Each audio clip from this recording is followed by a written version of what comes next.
Good morning सभी को। आपके अपनी यूट्यूब चैनल गुरु की घंटी ए वर्क फॉर सोसाइटी में एक बार पुनः मैं आपका स्वागत करता हूं। आप सभी अर्थशास्त्र के विद्यार्थी हैं और हम लोग जो भी आगामी जेपीएससी जेट की एग्ज़ाम होगी या यूजीसी द्वारा जो नेट की परीक्षा आयोजित होगी या post graduate teacher, train graduate teacher या बिहार सरकार के द्वारा जो आपको टेट की जो परीक्षा हो रही है उसी को मद्देनज़र ध्यान में रखते हुए, या आपको मैं बता दूं आज चाहे केंद्रीय विद्यालय संगठन की परीक्षा लिख रहे हैं या नवोदय विद्यालय संगठन की परीक्षा लिख रहे हैं और आपका विषय इकोनॉमिक्स है, तो आपके लिए ये वीडियोस बहुत वेरी इंपॉर्टेंट है। मैं सिलेबस बेस्ड सभी टॉपिक पर कवर करते हुए बात कर रहा हूं और हम लोग जिस टॉपिक पे अभी बात कर रहे हैं वो है आपको उपभोक्ता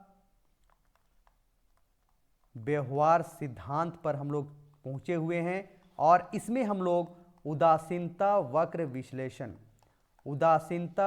विश्लेषण टॉपिक पर हम लोग अभी हैं, जिसमें लास्ट जो वीडियो था मेरा वो था आपका कीमत प्रभाव। इसके पहले मैंने कीमत प्रभाव के पहले मैं आप लोग से आय प्रभाव और प्रतिस्थापन प्रभाव पर हम लोग बात कर चुके हैं। आज हम लोग तीनों ही प्रभाव को एक साथ देखेंगे और इसके साथ साथ हम लोग कीमत प्रभाव का विभाजन करेंगे, यानी कीमत प्रभाव जो है वो आय प्रभाव और प्रतिस्थापन प्रभाव का किस तरह से योग होता है, यानी price effect is equal to income effect plus substitution effect कैसे होता है, इसी को हम लोग ध्यान में रखेंगे। तो चलिए स्टार्ट करते हैं और आज हम सबसे पहले एक बार आप लोग को रिकॉल कर देते हैं कि कीमत प्रभाव क्या है। तो इस कर्व को आप ध्यान दीजिए। कीमत प्रभाव की जब भी हम लोग बात करते हैं तो कीमत प्रभाव में क्या होता है, उपभोक्ता का मौद्रिक आय स्थिर रहता है। यस, एक वस्तु की कीमत क्या रहती है, स्थिर रहती है। केवल दूसरे वस्तु की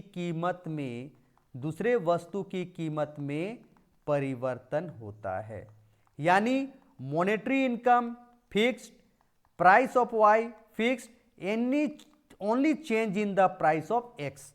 अगर हम लोग इसमें गुड्स एक्स लिए हैं और इसमें हम लोग वाई एक्सिस में गुड्स वाई लिए हैं और मेरा पहला बजट रेखा ए बी है, ओके।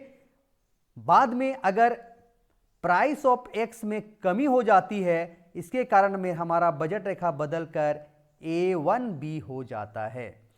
प्रारंभ में मेरा संतुलन बिंदु IC1 के ई बिंदु पर है और जैसे ही मेरी प्राइस ऑफ एक्स में कमी आ जाती है, जिसके कारण मेरा बजट रेखा बदलकर A1B1 हो जाता है, इसके कारण हमारा नया संतुलन बिंदु IC2 के E1 बिंदु पर आ जाता है।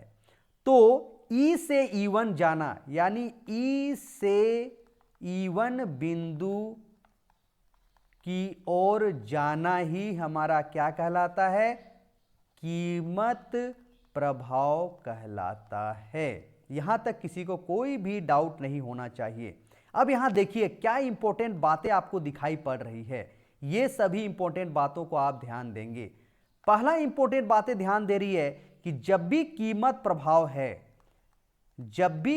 प्रभाव की बात हो रही है तो ध्यान दीजिएगा, जब भी कीमत प्रभाव है तो आप सबों के बीच दो उदासीनता वक्र पर हम लोग बात कर रहे हैं, दो उदासीनता पर बात कर रहे हैं, यानी एक तो IC1 और दूसरा IC2। यानी जब भी कीमत प्रभाव है तो आप ध्यान दीजिएगा IC वक्र क्या होता है, शिफ्ट होता है। IC वक्र में क्या होती है, परिवर्तन आता है, यानी IC वक्र मेरा शिफ्ट कर जाता है, ठीक है। तो E से E1 जाना मेरा क्या है, कीमत प्रभाव है और इन कीमत प्रभाव को मिला देने से जो रेखा प्राप्त होती है इसी को हम लोग कहते हैं कीमत उपभोग वक्र, ठीक है, तो ध्यान दीजिए, कभी कभी क्वेश्चन में पूछा जाता है कीमत प्रभाव में होता है, उदासीनता वक्र शिफ्ट कर जाता है। उदासीनता वक्र में क्या होती है? शिफ्ट होती है, परिवर्तन होता है। तो हमेशा परिवर्तन होता है वाला आंसर पे आप टिक करेंगे। ओके, यहां तक किसी को कोई डाउट नहीं होनी चाहिए। कीमत प्रभाव में एक और बातें आपको मैंने बताया था कि कीमत प्रभाव सामान्यतः क्या होती है? ऋणात्मक होता है। सामान्यतः ऋणात्मक होता है, यानी प्राइस इफेक्ट ऑलवेज नेगेटिव होता है। क्यों नेगेटिव होता है? क्योंकि यहां हम देखते हैं कीमत में कमी होने पर, एक्स की कीमत में कमी होने पर डिमांड ऑफ एक्स में वृद्धि होता है, और एक्स की प्राइस में वृद्धि होने पर उसके डिमांड में कमी होता है। क्योंकि there is negative relationship between price and quantity demanded, इसीलिए ऋणात्मक संबंध होने के कारण प्राइस इफेक्ट हमेशा क्या होता है? सामान्यतः नेगेटिव होता है। यदि वस्तुएं नॉर्मल गुड्स हैं तो प्राइस इफेक्ट क्या होगा? ऋणात्मक होगा। यहां तक कोई डाउट नहीं होनी चाहिए। पीसीसी वक्र के बारे में बात करेंगे तो पीसीसी वक्र सामान्यतः बाएं से दाएं नीचे की ओर गिरती हुई होती है। यह भी आप लोग क्लियर हो गया होगा, यानी पीसीसी वक्र डाउनवर्ड स्लोपिंग वाला होता है। यहां एक चीज और ध्यान देंगे, पीसीसी वक्र की सहायता से हम लोग क्या करते हैं?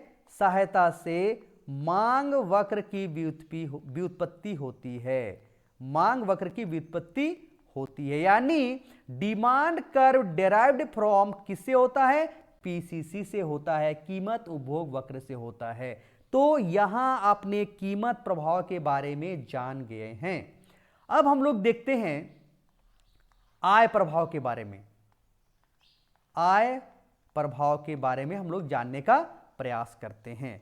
यह आय प्रभाव, या इसको हम लोग इनकम इफेक्ट कहते हैं। इनकम इफेक्ट है ना, इनकम इफेक्ट। तो इनकम इफेक्ट में क्या होता है? तो क्या कंडीशन से देख लीजिएगा, यहां क्या होती है? उपभोक्ता का मौद्रिक आय, उपभोक्ता का मौद्रिक आय जो है क्या होती है? परिवर्तन होता है। ठीक है, उपभोक्ता का मौद्रिक आय परिवर्तन होता है। वस्तुओं की कीमत क्या रहता है? स्थिर रहता है। यानी ये चीज देखिए, मॉनेटरी इनकम क्या होती है? चेंजेज होता है। This is delta, delta is the symbol of changing, यानी चेंज होता है। ओके, वस्तु की कीमत यानी price of X constant and price of Y remain constant, यानी रियल इनकम क्या होती है? रियल इनकम में भी क्या होती है? परिवर्तन होता है। ओके, ध्यान दीजिएगा, जैसे ही आपको ये कंडीशन आती है तो ये चीज ही ध्यान दीजिएगा। कभी कभी क्वेश्चन पूछता है कि जब आय प्रभाव होती है तो उसमें वास्तविक जो होता है, वास्तविक आय में क्या होता है? वो भी परिवर्तन होता है, और क्या होती है? मॉनेटरी इनकम भी परिवर्तन होता है। तो ये दोनों चीजें आप लोग ध्यान दीजिएगा, ये चीज ध्यान देंगे। क्या होते हैं? वस्तुओं की कीमत क्या होती है? स्थिर रहती है। ओके, यहां तक आपको कोई डाउट नहीं होनी चाहिए। अब हम लोग आते हैं कर्व के द्वारा, हम लोग इसको बताने का प्रयास करते हैं कि आय प्रभाव किसे कहते हैं, या आय प्रभाव किस तरह का दिखाई पड़ता है। हमेशा हम लोग यहां लेते हैं गुड्स एक्स और यहां लिए हैं गुड्स वाई। अगर मान लेते हैं कि आय में वृद्धि के पूर्व या आय में परिवर्तन के पूर्व मेरा बजट रेखा ए बी या कीमत रेखा ए बी था, अगर उपभोक्ता की मौद्रिक आय में वृद्धि हो जाती है तो बजट रेखा पैरेलली शिफ्ट कर जाएगा और वह हो जाएगा A1 B1। तो सभी यहां ध्यान देंगे, जब भी मौद्रिक आय में वृद्धि होगा तो बजट रेखा मेरा आगे की ओर शिफ्ट होगा, और यदि मौद्रिक आय में कमी आएगी तो बजट रेखा समानांतर रूप से पीछे की ओर शिफ्ट करेगा और A2 B2 हो जाएगा। यदि आपको प्रश्न पूछा जा रहा है, यदि बजट रेखा पैरेलली समानांतर रूप से दाहिने की ओर शिफ्ट हो जाता है तब यहां क्या स्थिति पाई जाती है? वस्तु की कीमत स्थिर रहती है, यह भी सही होगा। उपभोक्ता की मौद्रिक आय में वृद्धि हो रही है, यह भी सही होगा। लेकिन अगर ऑप्शन में दिया रहता है वस्तु की कीमत में कमी होती है तो यह नहीं होगा। उपभोक्ता की मौद्रिक आय में कमी हो रही है, यह भी नहीं होगा। यानी जब भी आय बढ़ेगा तो बजट रेखा आगे की ओर शिफ्ट करेगा और उपभोक्ता की मौद्रिक आय में कमी होगा तो बजट रेखा पीछे की ओर शिफ्ट करेगा। ध्यान दीजिएगा, पैरेलली शिफ्ट करेगा। ठीक है, यहां तक कोई दिक्कत नहीं होना चाहिए। अब देखिए, मान लीजिए उपभोक्ता मौद्रिक आय में वृद्धि के पूर्व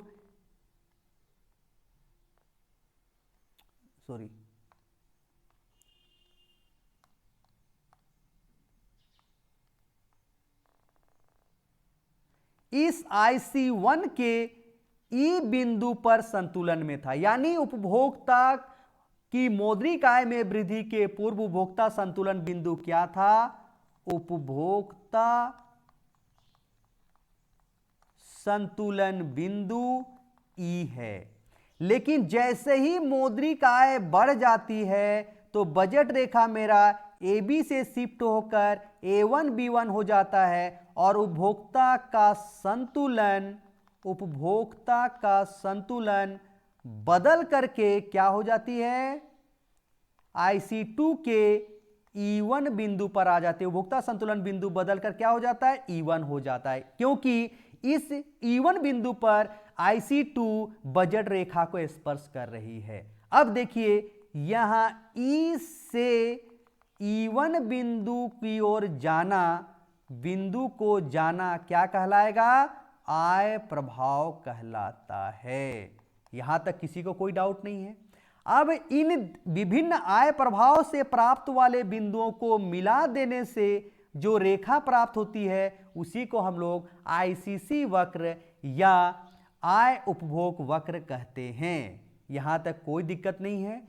यहां एक चीज और ध्यान देंगे कि आय प्रभाव क्या होती है? नॉर्मल गुड्स के केस में हमेशा धनात्मक होती है, यानी इनकम इफेक्ट पॉजिटिव होती है।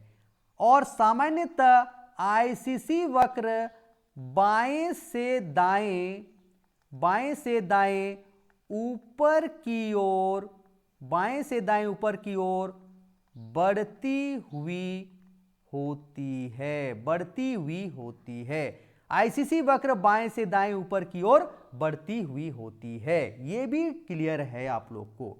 अब आपको जो क्वेश्चन पूछा जाता है उसको ध्यान देंगे। इंपॉर्टेंट बातें, जब भी आय प्रभाव की बात होती तो क्या देखते हैं? IC वक्र क्या होता है?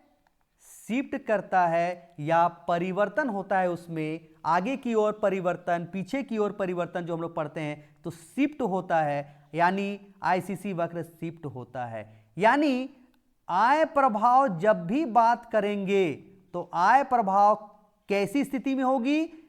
उस बिंदु पर होता है जहां आपका कीमत रेखा क्या होती है? समानांतर होती है। देख लीजिए, जिस E और E1 बिंदु पर देख लीजिए, ये दोनों बिंदु कहां स्थित हैं?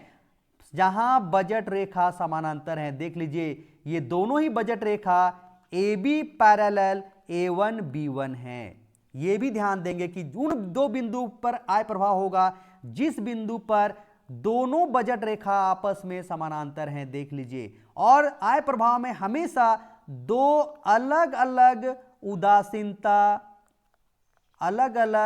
उदासीनता वक्र पर हमें आय प्रभाव के लिए बिंदु प्राप्त होती है। दो अलग अलग उदासीनता वक्र होती है। देख लीजिए, IC1 अलग है और IC2 अलग है, यानी E बिंदु IC1 पर है और E1 बिंदु किस पर है? IC2 उदासीनता वक्र पर है। तो ये सभी बातें आपने देख लिया कि इसे हम लोग क्या कहेंगे? आय प्रभाव कहेंगे। अब हम लोग आते हैं प्रतिस्थापन प्रभाव।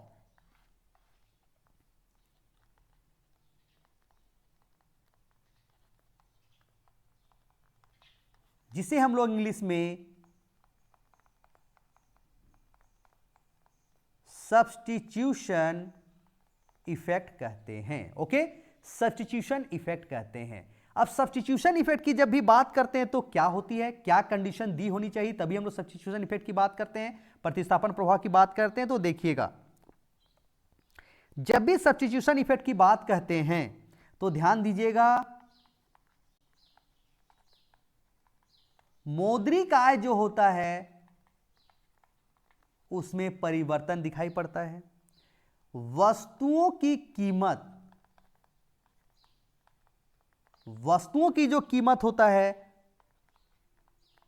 उसमें भी परिवर्तन होता है, लेकिन उपभोक्ता की वास्तविक आय क्या होता है, स्थिर रहता है, स्थिर रहता है। ध्यान दीजिएगा, मौद्रिक आय में परिवर्तन दिखाई पड़ेगा, वस्तुओं की कीमत में परिवर्तन होगा और वास्तविक आय क्या रहेगा, स्थिर रहेगा। ये तीन चीज ध्यान देंगे। अभी हम आ रहे हैं, आप लोगों को कंफ्यूजन लग रहा होगा, अगर किसी भी तरह का आपको डाउट लगता होगा तो आप मेरे मोबाइल नंबर 9334432456 में आप आराम से मुझे व्हाट्सएप करके क्वेश्चन पूछ सकते हैं या कॉल भी कर सकते हैं, या आप वीडियो के नीचे जो आपको कमेंट बॉक्स है, कमेंट बॉक्स में जाकर के भी आप अपना जो क्वेरीज है वो मुझे पूछ सकते हैं। ओके,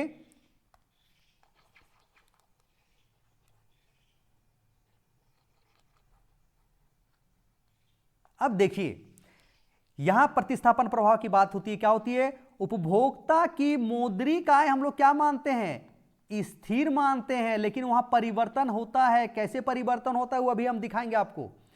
जबकि एक वस्तु की कीमत प्राइस ऑफ वाई क्या होती है, स्थिर होती है, लेकिन दूसरे वस्तु की कीमत में परिवर्तन होने से क्या होती है, आप कह सकते हैं वस्तुओं की सापेक्षिक कीमत में परिवर्तन आता है। रिलेटिव प्राइस ऑफ गुड्स में क्या आता है, चेंजेज आता है। जबकि सब्स्टिट्यूशन इफेक्ट की जब भी बात हम लोग करते हैं कि हमें इस तरह से परिवर्तन करते हैं कि उपभोक्ता की जो स्थिति है, उपभोक्ता की जो स्थिति है पहले से ना तो अधिक खराब होती है, ना तो अधिक खराब होती है और ना ही बेहतर स्थिति में पहुंचता है। इस तरह की स्थिति जहां जब आती है तो कंज्यूमर्स का जो स्थिति होती है ना तो बेटर ऑफ पोजीशन में पहुंचता है, ना तो वर्स ऑफ कंडीशन में वो पहुंचता है। इसको ध्यान में रखते हुए हम लोग हमेशा प्रतिस्थापन प्रभाव की बात करते हैं। अब देखिए कैसे मौद्रिक, हम यहां लिखे मौद्रिक आय में परिवर्तन नहीं हो रहा है, यानी अगर उपभोक्ता की मौद्रिक आय मॉनेटरी इनकम 10 रुपया है तो ये मॉनेटरी इनकम में कोई परिवर्तन नहीं होगा, 10 रुपया ही रहेगा। लेकिन फिर हम कह रहे हैं मौद्रिक आय में परिवर्तन कैसे हो रहा है, ये आपको सोचने की बात है। आपको जरूर इसमें डाउट लग रहा होगा कि सर एक बार कहते हैं कि मौद्रिक आय में कोई परिवर्तन नहीं होते, 10 ही रुपया होता है, और देख रहे हैं बाद में भी 10 ही रुपया रहता है, तो फिर मौद्रिक आय में परिवर्तन कैसे होता है, मैं आपको बता रहा हूं। देखिए, हम लोग जब भी इंडिफरेंस कर्व को लेते हैं तो देखिए कैसे लेते हैं। यहां अगर हम लोग उसकी मौद्रिक इनकम को ले रहे हैं और यहां हम गुड्स एक्स को ले रहे हैं, तो ये मेरा बजट रेखा है। देख लीजिए, अगर मान लीजिए यहां गुड्स वाई लिए हैं, ध्यान दीजिए गुड्स वाई लिए हैं, तो अगर मान लीजिए उपभोक्ता की 10 रुपया इनकम है और एक्स की कीमत प्राइस ऑफ एक्स 2 रुपया है, तो एक्स का वो कितना इकाई खरीद सकता है, एक्स का वो 5 यूनिट खरीद सकता है। अगर 2 रुपया पर केजी है तो एक्स का वो कितना खरीद सकता है, 5 केजी वस्तुएं खरीद सकता है। यानी ये जो पॉइंट है ये 5 केजी वाला पॉइंट है। क्लियर है।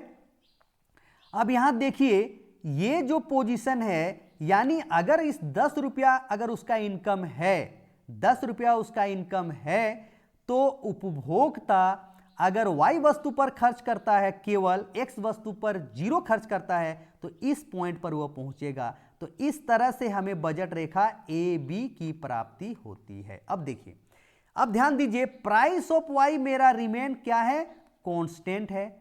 उपभोक्ता का मॉनेटरी इनकम भी 10 ही रुपया है, यानी अगर प्राइस ऑफ y मान लीजिए मेरा 5 रुपया था, वो भी कांस्टेंट है और मॉनेटरी इनकम भी कांस्टेंट है। तो ध्यान दीजिए, यदि प्राइस ऑफ x जो है मेरा, प्राइस ऑफ एक्स मेरा क्या हो जाएगा, कम हो जाएगा। सपोज 2 रुपया से मेरा 1 रुपया पर केजी हो गया, 1 रुपया पर केजी हो गया। अब देखिए, अगर मान लीजिए उपभोक्ता 5 ही केजी खरीद रहा है, तो 5 केजी खरीदने के लिए उसको कितना पैसा लगेगा? 5 केजी खरीदने के लिए उसे सिर्फ 5 रुपया खर्च होगा, यानी 5 रुपया उसका क्या हो गया, बच गया कि नहीं?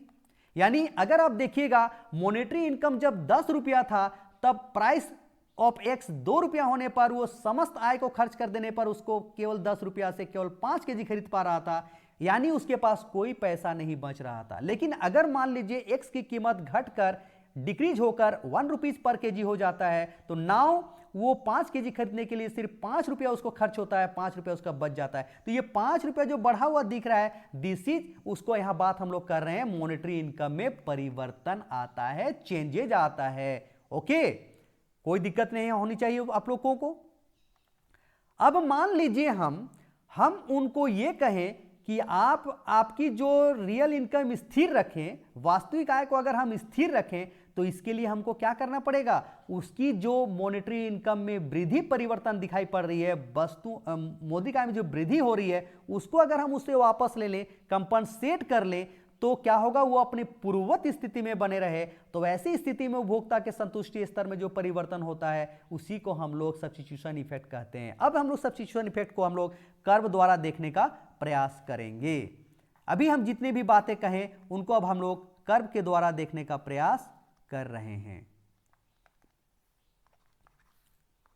ये मेरा है गुड्स एक्स, ये मेरा है गुड्स वाई।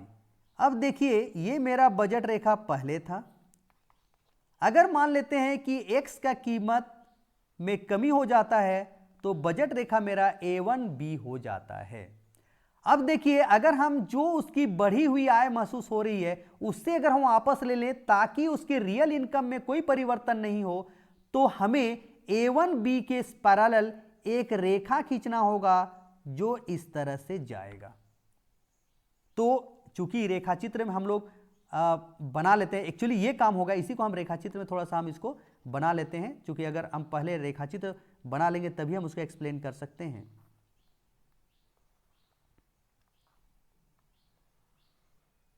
यस,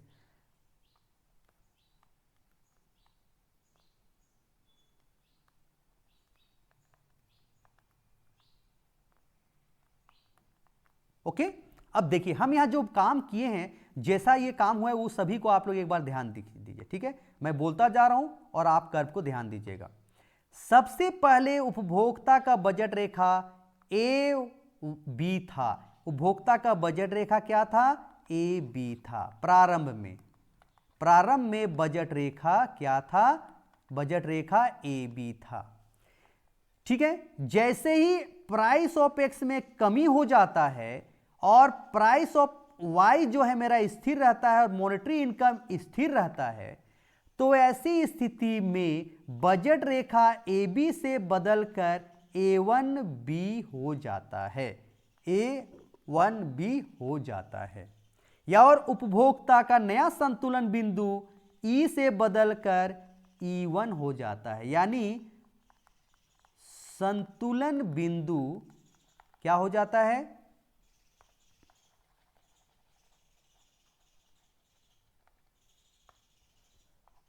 उपभोक्ता संतुलन बिंदु क्या हो जाता है? E से बदलकर E1 हो जाता है। यानी ये E से E1 मेरा क्या हो गया है? यहां प्राइस इफेक्ट, बट अभी उसको मैंने देखिए। लेकिन अगर मान लीजिए उपभोक्ता की जो बढ़ी हुई आय है उसमें हम लोग क्षतिपूरक परिवर्तन कर देंगे, आय में क्या करेंगे? क्षतिपूरक, कंपनसेट वेरिएशन करेंगे। क्षतिपूरक परिवर्तन इस तरह करेंगे कि उपभोक्ता अपने पूर्व संतुष्टि स्तर पर बना रहे, संतुष्टि स्तर पर बना रहे। तो हमें क्या करना पड़ेगा? उसकी बढ़ी हुई जो आय है A1B जो मेरा बजट रेखा हो गया है उसके पैरेलल हमें A2B1 खींचना पड़ेगा, जो कि देखिए ये जो आय में उसको हम लोग कमी कर दिए। ये जो पोर्शन दिखाई पड़ रहा है ये क्या हो रहा है? उसकी आय में हमने क्या कर दिया है? कमी करके हम लोग A2B1 में ले आए हैं। और इस तरह से वो इस तरह से खींचेंगे कि वह बजट रेखा जो कि IC1 को स्पर्श करते हुए जाए, किस बिंदु पर स्पर्श करे? E2 बिंदु पर स्पर्श करे। तो अब देखिए यहां जैसे E2 बिंदु पर स्पर्श करेगा तो E से E2 बिंदु की ओर जाना, बिंदु की ओर जाना ही मेरा क्या है? प्रतिस्थापन प्रभाव कहलाता है। देख लीजिए, चूंकि वस्तुओं की सापेक्षिक कीमत में परिवर्तन हो जाता है और उपभोक्ता को पहले से सस्ती वस्तु प्राप्त होने लगती है, तो जब भी महंगी से वस्तुएं सस्ती होंगी तो उपभोक्ता पहले से अधिक वस्तु की मात्रा खरीदेगा। तो देख लीजिए यहां खरीद रहा है, क्या कर रहा है? पहले ये मात्रा खरीद रहा था x का OM मात्रा, अब देखिए x का कितना मात्रा खरीद रहा है? OM1 मात्रा खरीद रहा है, और y का जो ON मात्रा खरीद रहा था उसको y का मात्रा कम कर देगा, ON1 कर देगा। यानी रियल इनकम में इसका कोई परिवर्तन नहीं हुआ है, ध्यान दीजिए। इसीलिए रियल इनकम में परिवर्तन नहीं हुआ है, इसीलिए यदि वो x की मात्रा बढ़ाता है तो उसको y की मात्रा में कमी करना पड़ेगा। तो देख लीजिए, चूंकि प्राइस ऑफ x में कमी हुआ है इसीलिए डिमांड ऑफ x बढ़ा है। देख लीजिए कितना बढ़ा है? OM से बढ़कर OM1 हुआ है। तो ध्यान दीजिए, इस तरह हम लोग देखते हैं सब्स्टिट्यूशन इफेक्ट में क्या दिखाई पड़ रहा है?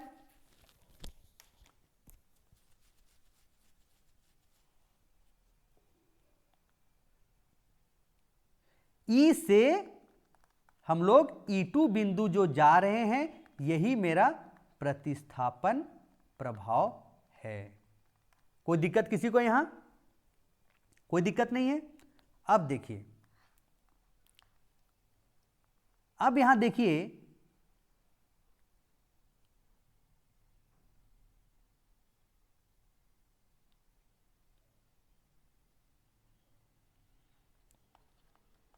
चूंकि प्राइस ऑफ y जो है x के टर्म में, x के संबंध में क्या हो गया? बढ़ गया है। चूंकि y का प्राइस जो है x के संबंध में बढ़ गया है, इसीलिए प्राइस ऑफ y में वृद्धि होने से दूसरे वस्तु पर क्या प्रभाव पड़ रहा है? दूसरे वस्तु की मांग क्या हो रही है? दूसरे वस्तु की मांग बढ़ रही है। यानी एक वस्तु की कीमत में परिवर्तन होने से दूसरे वस्तु की मांग में क्या दिखाई पड़ रही है? वृद्धि हो रही है। यानी सीधा संबंध पाया जा रहा है। इसीलिए याद रखिएगा, सामान्यतः प्रतिस्थापन प्रभाव जो है, प्रतिस्थापन प्रभाव जो है क्या होता है? धनात्मक होता है। यह भी आप ध्यान दीजिएगा। ओके, यहां तक कोई डाउट नहीं है किसी को? अब हम लोग देखते हैं, तीनों ही प्रभाव को हम लोग यहां देखते हैं जो अभी रेखा चित्र में बनाया हूं। अभी हमने कीमत प्रभाव भी देख लिया, आय प्रभाव भी देख लिया और प्रतिस्थापन प्रभाव भी देख लिया। अब हम लोग तीनों प्रभाव को एक ही रेखा चित्र में देखेंगे और हम लोग प्रयास करेंगे कि कीमत प्रभाव जो है आय प्रभाव और प्रतिस्थापन प्रभाव का योग होता है, उसको हम लोग देखने जा रहे हैं। यहां हम लोग लिए हैं गुड्स X, यहां हम लोग लिए हैं गुड्स Y।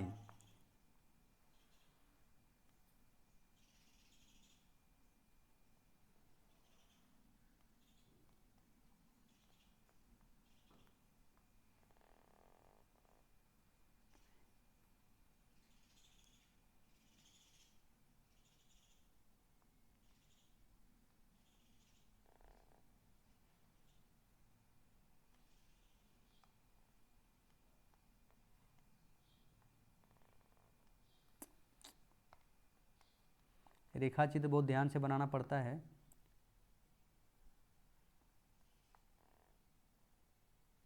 ओहो, पैरेलल दिखाई पड़नी चाहिए ये आय उदासीनता वक्र भी।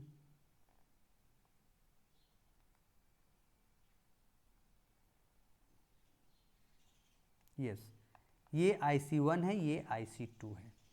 अब ये देखिए, अभी हम लोग बात किए यहाँ E बिंदु मिला, यहाँ E1 बिंदु मिला और यहाँ E2 बिंदु मिला। अब देखिए, इसको अगर हम वर्टिकल हम लोग यहां मिला देते हैं तो हमें दो चीज मिल रही है। सपोज हम इसका नाम दे रहे हैं A, अच्छा एक मिनट, ये तो मेरा ए है,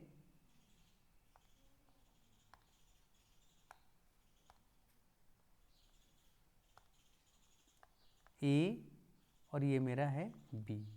ठीक है, ये जैसे ही कीमत घट जाता है तो इसका A1 भी हो जाता है, और हम लोग यहाँ लिखते हैं A2 B1, इसका नाम देते हैं। देखिए, ये सभी का नाम हमने दे दिया। अब हम लोग इसको नाम दे रहे हैं A, इसका नाम दे रहे हैं B, और इसका नाम दे रहे हैं C। ओके, अब देखिए, मैंने बताया था जब बजट रेखा एक बिंदु से निकलकर कुछ इस तरह से हो जाता है और दो अलग उदासीनता वक्र पर अगर हमको जो दो बिंदुएं प्राप्त होती हैं, इसको हम लोग क्या कहते हैं? Price effect. ठीक है, अगर दो उदासीनता वक्र पर कुछ इस तरह से बिंदु होते हैं जिसमें बजट रेखा एक दूसरे के पैरेलल होती है, तो ये दोनों बिंदु क्या कहलाता है? Income effect. ये प्राइस इफेक्ट हो गया। और जब हम लोग देखते हैं एक ही उदासीनता वक्र पर विचलन दिखाई पड़ता है इस तरह से, तो ये हो जाता है मेरा सब्स्टिट्यूशन इफेक्ट। ये आप लोग को याद हो जाना चाहिए। अब इसी को हम लोग इस रेखा चित्र में देखने जा रहे हैं। ओके,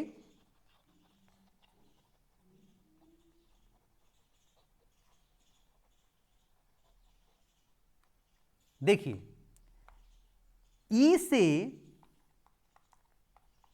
से E1 की ओर जाना क्या है? आपका प्राइस इफेक्ट है। यानी प्राइस इफेक्ट को आप AC से दिखा सकते हैं। ये देखिए, E से हम यहां चले गए, E बिंदु से हम यहां चले गए, तो ये जो मेरा EA से C है, ये मेरा प्राइस इफेक्ट है। Okay, P for price effect. अब देखिए, E2 से E1 की ओर जाना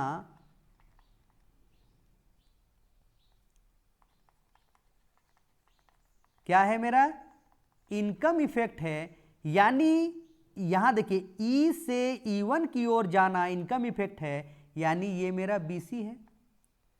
अब देखिए, E से E2 की ओर गति या जाना, ध्यान दीजिएगा, ये मेरा सब्स्टिट्यूशन इफेक्ट है। यानी यहां देखिए, E बिंदु से E2 की ओर जाना सब्स्टिट्यूशन इफेक्ट है, यानी AB मेरा क्या है? सब्स्टिट्यूशन इफेक्ट है। ओके, यहां तक कोई दिक्कत नहीं है। अब देखिए, ये दोनों ही प्राइस इफेक्ट और इनकम इफेक्ट में दो अलग अलग उदासीनता वक्र पर बिंदु प्राप्त होती है। और बजट रेखा के कंडीशन क्या होता है? प्राइस इफेक्ट में इस तरह का बजट रेखा होता है, और इसमें बजट रेखा क्या होता है? पैरेलल होता है। यहां से यहां इस तरह से गतिमान होती है, जबकि इस तरह से गतिमान होती है। तो देखिए, और इसमें जो होता है बजट रेखा कुछ इस तरह का होता है। और ध्यान दीजिएगा, जब भी सब्स्टिट्यूशन इफेक्ट होगा तो movement along the IC curve होगा। जो दोनों बिंदुएं हैं, ये movement along the IC curve हैं, यानी एक ही आईसी वक्र पर गतिमान है। जबकि इनकम इफेक्ट और प्राइस इफेक्ट में क्या है? सब शिफ्ट है। आईसी वक्र में शिफ्ट है, परिवर्तन होता है। उसमें आईसी वक्र क्या करती है? बदल जाती है, शिफ्ट हो जाती है। ओके, ये चीज को ध्यान देंगे। अब देखिए, अगर हम लोग इस AC, BC और AB को देंगे, तो मेरा AC इज इक्वल टू हम लोग लिख सकते हैं AB जोड़ BC लिख सकते हैं। देख लीजिए, A से C यहां तक है, AC बराबर AB जोड़ हम लोग BC लिख सकते हैं। अब यहां AC मेरा क्या है? देख लीजिए, AC मेरा क्या है? कीमत प्रभाव है। यानी AC बराबर के बदले में हम लोग कीमत प्रभाव लिख देते हैं। AB मेरा क्या है? देख लीजिएगा, सब्स्टिट्यूशन इफेक्ट है। यानी AB के बदले में हम लोग प्रतिस्थापन प्रभाव लिख दिए, प्लस BC जो है मेरा, देखिए BC मेरा क्या है? इनकम इफेक्ट है। तो हम लोग इसको क्या लिख दिए? आय प्रभाव। यानी अगर हम देखते हैं कि कीमत प्रभाव जब भी हम लोग देख रहे हैं, तो जब भी कीमत प्रभाव हम लोग देखते हैं, तो कीमत प्रभाव क्या है? प्रतिस्थापन प्रभाव और आय प्रभाव का योग होता है। यानी हम लोग लिख सकते हैं कीमत प्रभाव क्या है? प्रतिस्थापन प्रभाव और आय प्रभाव का योग होता है। ये आपका निष्कर्ष निकल गया होगा। यानी अगर हम लोग देखते हैं, अगर हम लोग ये बात जो किए हैं, ये क्या बात किए हैं, ये आय में क्षतिपूरक परिवर्तन के स्थिति में हम लोग इसको देखे हैं कि कीमत प्रभाव, प्रतिस्थापन प्रभाव और आय प्रभाव का योग होता है। अब हम लोग आय में समान परिवर्तन करने के बावजूद भी देखेंगे कि कीमत प्रभाव, प्रतिस्थापन प्रभाव और आय प्रभाव का योग होता है। अब इसको भी हम लोग देख लेते हैं।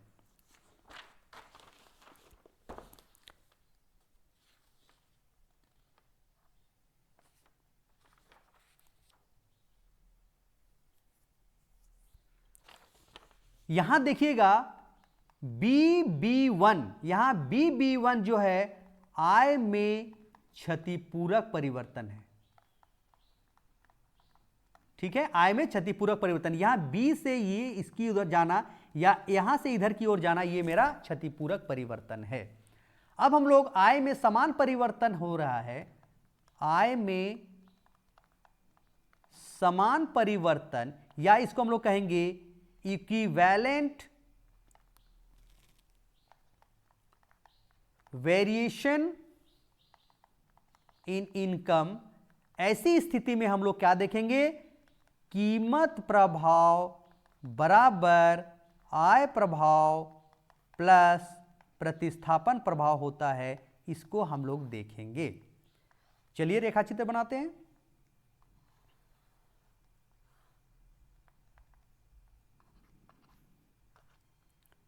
यहां हम लोग लिए हैं गुड्स X, यहां हम लोग लिए हैं गुड्स Y।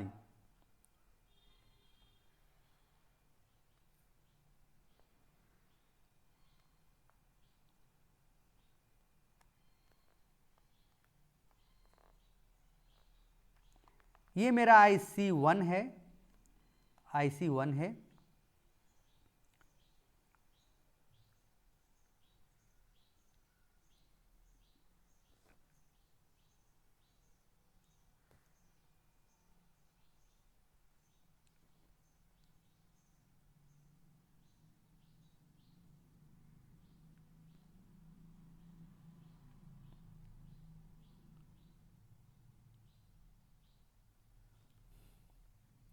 एक मिनट, थोड़ा सा रेखाचित्र गलत बन गया है।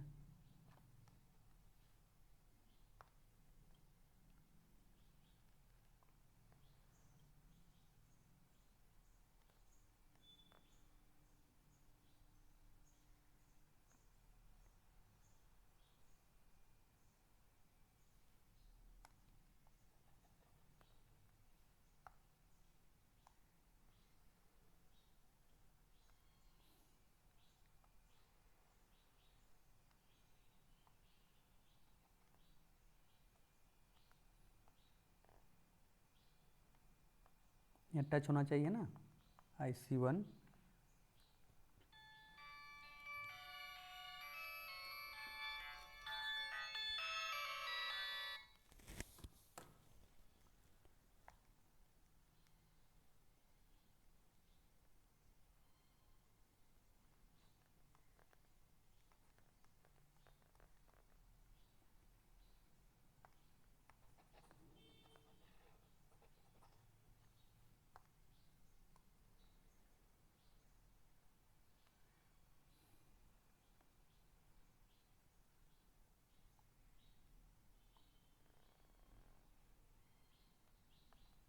ये IC1 है, ये IC2 है।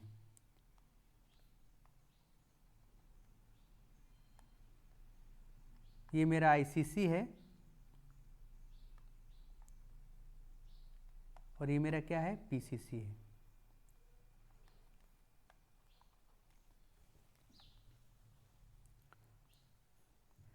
ये कब होगा, जब X वस्तु की कीमत में वृद्धि कर देते हैं। तो X वस्तु की कीमत में वृद्धि हो जाती है तो उसकी बजट रेखा क्या होती है, यहां से शिफ्ट करके यहां आ जाती है। देखिए नीचे की ओर, ये मेरा पहले बजट रेखा था, ये वाला दिस वन, और बजट रेखा मेरा यहां आ जाता है। यदि मान लीजिए X की कीमत में वृद्धि हो जाती है तो उपभोक्ता को क्या लगता है कि X वस्तु की कीमत में वृद्धि हो जाने से क्या होता है, X की वो कम मात्रा खरीदेगा। तो यहाँ जो वो ए बी था उसको बदल करके वो क्या हो जाता है, A1B1 आ जाता है। लेकिन अगर हम उसकी जो कीमत में वृद्धि होने से जो उसकी आय में कमी महसूस हो रही है, हम इक्वल वेरिएशन कर देंगे, उतना इनकम उसको दे देंगे, तो वो पुनः क्या हो जाएगा, A2B1 बजट रेखा पर आ जाएगा। तो इस तरह से देखिएगा, यहां ये जो मेरा है E से E1 और ये मेरा अगर E2 लेते हैं, अब यहां भी देखिए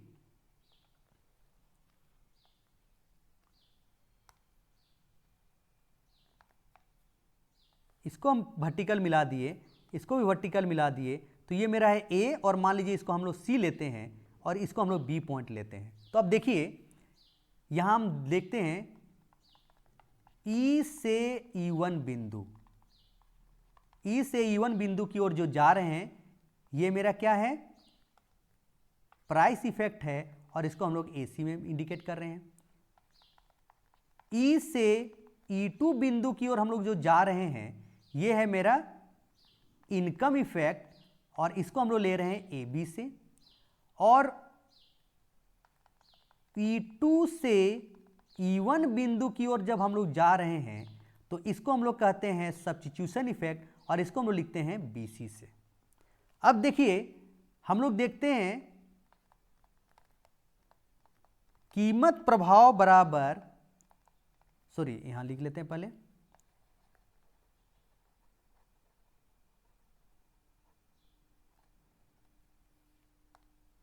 AC इक्वल टू हम लोग AB प्लस BC लिख सकते हैं, यहां तो कोई दिक्कत नहीं है। AC जो मेरा है क्या है, कीमत प्रभाव है, देख लीजिए AC मेरा क्या है, कीमत प्रभाव है। AB मेरा क्या है, आय प्रभाव है, प्लस ये BC मेरा क्या है, सब्स्टिट्यूशन इफेक्ट है,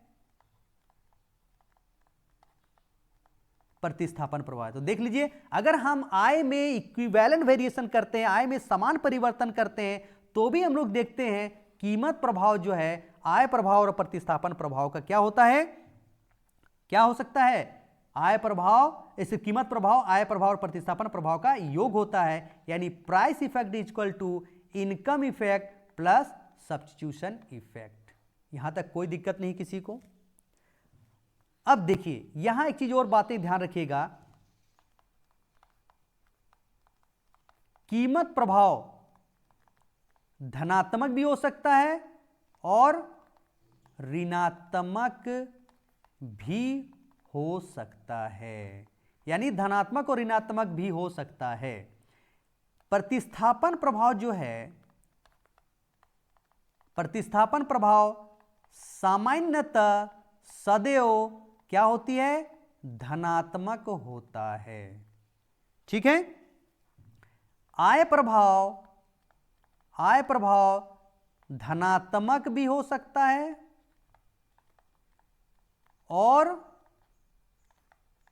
ऋणात्मक भी हो सकता है। ये चीज को ध्यान देंगे, बहुत इंपॉर्टेंट बातें मैं यहां बताया हूं कि कीमत प्रभाव धनात्मक भी हो सकता है, ऋणात्मक भी हो सकता है। प्रतिस्थापन प्रभाव सदैव सामान्यतः धनात्मक होता है, कभी ऋणात्मक नहीं होगा। और आय प्रभाव धनात्मक हो सकता है और ऋणात्मक भी हो सकता है। यानी कीमत प्रभाव आप लिख सकते हैं पॉजिटिव भी हो सकता है, नेगेटिव भी हो सकता है। सब्स्टिट्यूशन इफेक्ट ऑलवेज पॉजिटिव होगा, और इनकम इफेक्ट क्या होगा, पॉजिटिव भी हो सकता है और नेगेटिव भी हो सकता है। ये चीज को आप लोग दिमाग में बैठा लीजिए। अब तो हम लोग यहां सामान्य वस्तु के केस में हम लोग ये देख लिए कि कीमत प्रभाव कीमत प्रभाव आय प्रभाव और प्रतिस्थापन प्रभाव का योग होता है, summation of income effect plus substitution effect, यानी प्राइस इफेक्ट जो है, इनकम इफेक्ट और सब्स्टिट्यूशन इफेक्ट का क्या होता है, योग होता है। हम लोग इसको प्रूव कर चुके हैं। Price effect is equal to income effect plus substitution effect है। अब हम लोग देखते हैं, ये सामान्य वस्तु के केस में देखते हैं, यदि वस्तुएं निम्न हो या जिसको हम लोग कहते हैं इंफीरियर गुड्स हैं, यदि वस्तुएं निम्न हो तो ऐसी स्थिति में हम लोग इस प्राइस इफेक्ट वाले बात को हम लोग देखते हैं और उसको डिवीजन करने का प्रयास करते हैं।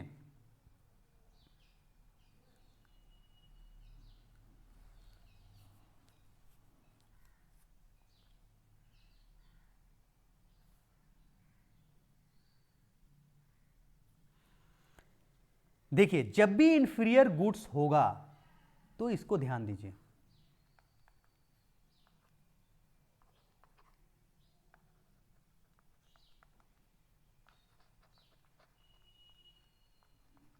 सॉरी,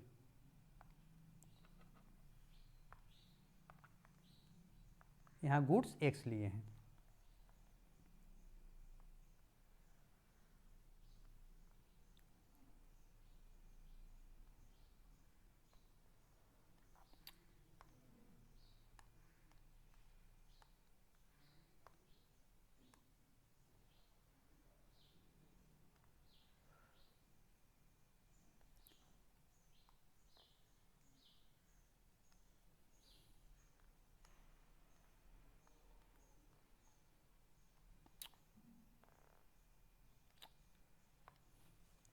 कर थोड़ा सा ध्यान से बनाना पड़ता है, क्योंकि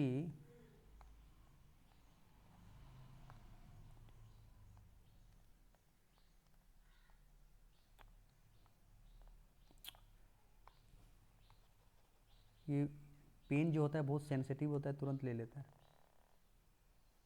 देखिए, यहाँ ऐसा होना चाहिए, ध्यान दीजिए कि जो कर्व मेरा बना है वो यहाँ ऐसा होगा कि जगह खाली दिखाई पड़ना चाहिए ना, ये ऐसा और ऐसा है, यहाँ खाली होना चाहिए, लेकिन उस तरह से नहीं बन पा रहा है। यहाँ मैं बनाने का प्रयास कर रहा हूँ।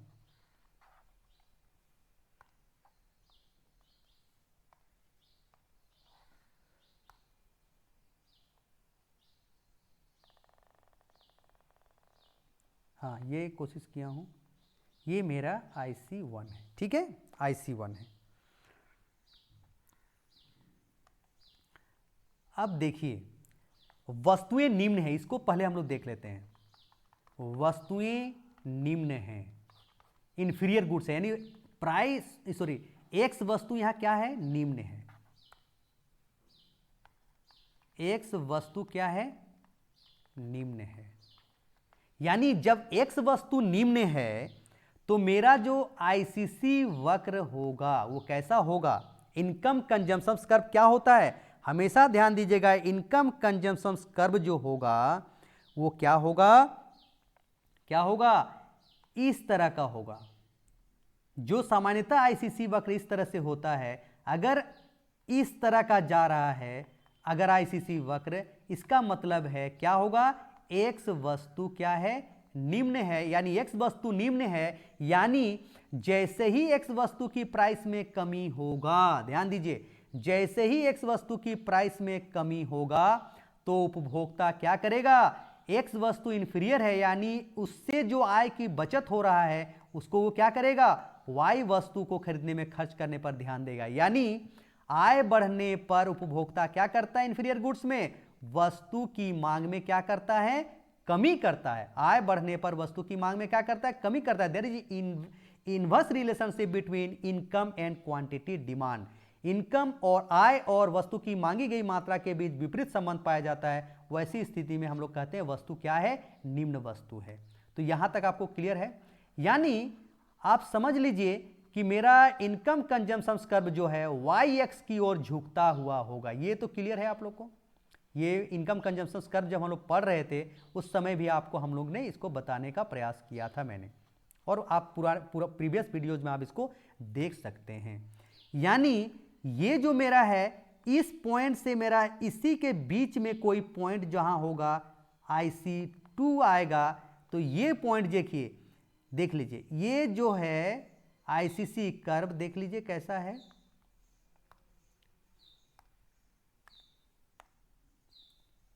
ये जो मेरा है आईसीसी कर्व है, ठीक है। ये जो मेरा है, ये मेरा है, मान लीजिए इसको हम लोग लेते हैं E, इसको लेते हैं E1 और इसको लेते हैं E2। तो देखिए अब यहां ध्यान देना है, E से ध्यान दीजिए, E से E1 क्या है, कीमत प्रभाव है। कीमत, अगर हम लोग इसको वर्टिकल यहां मिला देते हैं तो मान लीजिए हम लोग इसको ए और इसको हम लोग सी और इसको बी लेते हैं, तो ध्यान दीजिए कीमत प्रभाव क्या है, ए बी। ओके, अब देखिए E2 से E1 बिंदु की बात करेंगे तो ये मेरा क्या है, आय प्रभाव है, यानी आप देख लिए BC ये पीछे की ओर झुकता हुआ है कि नहीं, यानी ये क्या है, ऋणात्मक है। ठीक है, यहां तो कोई दिक्कत नहीं है। अब देखिए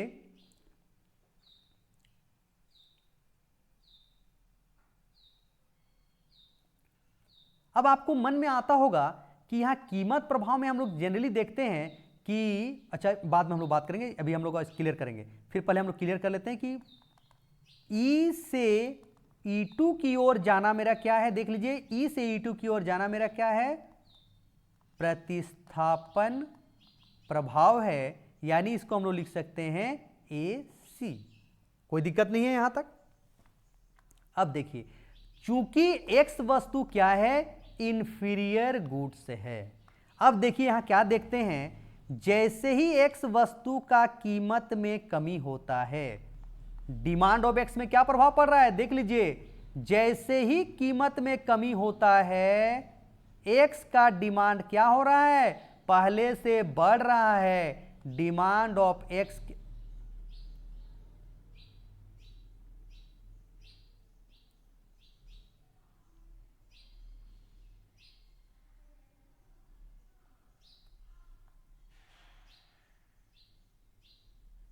इसको देख लीजिए, सॉरी सीधा संबंध मिल रहा है, देख लीजिए ये पॉइंट को देखिए, पहले हम X का इतना मात्रा खरीद रहे थे, जैसे ही प्राइस ऑफ X में कमी होता है, डिमांड ऑफ X क्या हो रहा है,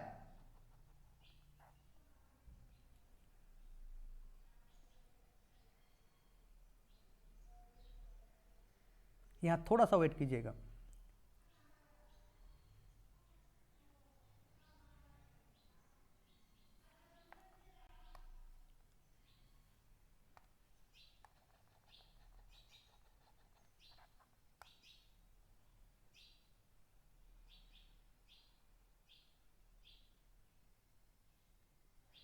यहां हम लोग सबसे पहले देखते हैं कीमत प्रभाव ए बी है, आय प्रभाव बी सी है और प्रतिस्थापन प्रभाव क्या है, ए सी है। तो इसको हम लोग पहले कर लेते हैं। कीमत प्रभाव में यहां जो देख रहे हैं हम लोग, यहां देखिए आय प्रभाव बी सी, आय प्रभाव कौन सा है, बी सी मतलब ये वाला पोर्शन है, और प्रतिस्थापन प्रभाव क्या है, ए सी है, देख लीजिएगा। तो यहां जब भी वस्तु इंफीरियर गुड्स होगा तो ऋणात्मक इनकम इफेक्ट जो होगा वो कमजोर होता है, माने किससे, प्लस सब्स्टिट्यूशन इफेक्ट से। यानी जो यहां हम लोग देखते हैं, जब भी वस्तुएं निम्न हो तो धनात्मक प्रतिस्थापन प्रभाव अधिक प्रभावशाली होता है, किससे, नेगेटिव इनकम इफेक्ट से। तो देख लीजिए बीसी जो है वो लेस है एसी से, देख लीजिए बीसी जो है वो लेस है एसी से। तो ये भी ध्यान देंगे, जब वस्तुएं निम्न हो तो धनात्मक प्रतिस्थापन प्रभाव ऋणात्मक आय प्रभाव से अधिक प्रभावशाली होता है। इसी का जो नतीजा है कि मेरा क्या देख रहे हैं, कीमत प्रभाव जो है ए बी जो है वो कम है, ए बी जो है कम है। ठीक है, यानी यहां कीमत प्रभाव में हम लोग कम होने का कारण है कि वस्तु की कीमत में जैसे ही कम होगा उसकी मांग में भी कमी आएगा, और कीमत जब बढ़ेगा तो उसकी मांग में बड़ी वृद्धि होगा। यानी जब वस्तुएं निम्न हो तो आप कह सकते हैं यहां क्या मिलता है, कीमत प्रभाव क्या होगा, धनात्मक होगा। ओके, कोई दिक्कत नहीं है किसी को यहां। नेक्स्ट हम लोग आते हैं, जब वस्तुएं गिफिन हो, जब वस्तुएं गिफिन हो, तो गिफिन वस्तु किसको कहते हैं, जिसमें मांग का नियम, जिसमें मांग का नियम लागू नहीं होता है, मांग का नियम लागू नहीं होता है, यानी प्राइस ऑफ एक्स में कमी होने से डिमांड ऑफ एक्स में कमी होगा और प्राइस ऑफ एक्स में वृद्धि होने से डिमांड ऑफ एक्स में वृद्धि होगा। यानी ये मांग का नियम लागू नहीं होता है, यानी कीमत और मांग के बीच में धनात्मक संबंध पाया जाता है। कीमत और मांग के बीच में कैसा संबंध पाया जाता है? धनात्मक संबंध पाया जाता है। अब यहां हम लोग देखते हैं,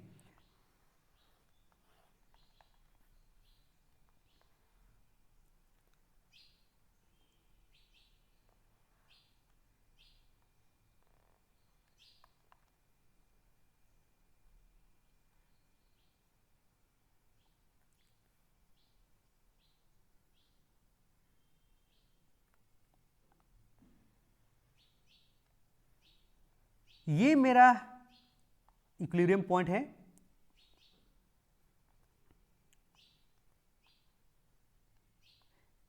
जब वस्तु गिफिन हो तो आपको कर्व बनाना है, तो ध्यान दीजिएगा वैसी स्थिति में हम लोग को हमेशा इनकम इफेक्ट को प्रारंभिक जो संतुलन बिंदु है उससे ऊपर दिखाना पड़ता है। ठीक है, अब देखिए, अगर मान लीजिए ये E1 है, E है, इसको हम लोग E1 नाम देते हैं और इसको E2 नाम देते हैं। तो देखिए, इसको जब हम लोग पैरेलली नीचे शिफ्ट करेंगे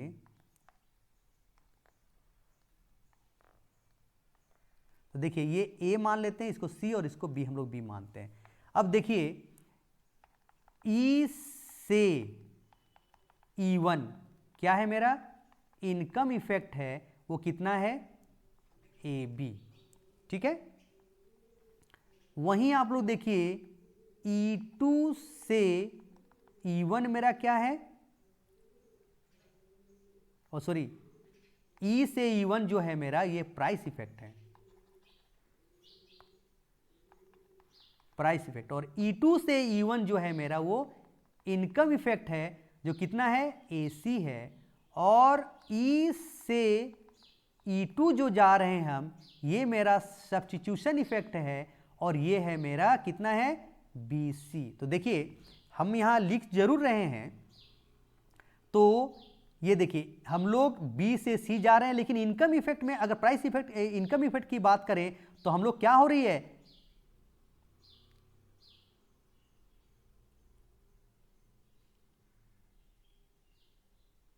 ये एक्चुअल में हो रहा है CA की ओर जा रहा है, मतलब C से A की ओर जा रहा है। ठीक है, अब यहां देखिए प्राइस इफेक्ट मेरा क्या है? धनात्मक है। इनकम इफेक्ट मेरा क्या होगा? यहां ऋणात्मक है। और सब्स्टिट्यूशन रेट क्या है मेरा? धनात्मक है। अब यहां देखिए ये जो मेरा AC है माइनस इनकम इफेक्ट, मेरा AC क्या है? Income effect, which is greater than substitution effect मेरा BC है, पॉजिटिव सब्स्टिट्यूशन इफेक्ट का। यानी जब वस्तुएं, ध्यान दीजिए जब भी क्वेश्चन आएगा, जब वस्तुएं गिफिन वस्तु हो तो ऋणात्मक आय प्रभाव धनात्मक प्रतिस्थापन प्रभाव से अधिक प्रभावशाली होता है। तो ये एक चीज ध्यान दीजिएगा, यहां हम लिख दे रहे हैं इसको सेंटेंस में, जब वस्तु गिफिन हो तो ऋणात्मक आय प्रभाव धनात्मक प्रतिस्थापन प्रभाव से अधिक प्रभावशाली होता है। ठीक है, दूसरा याद कर लीजिएगा, जब वस्तु निम्न हो तो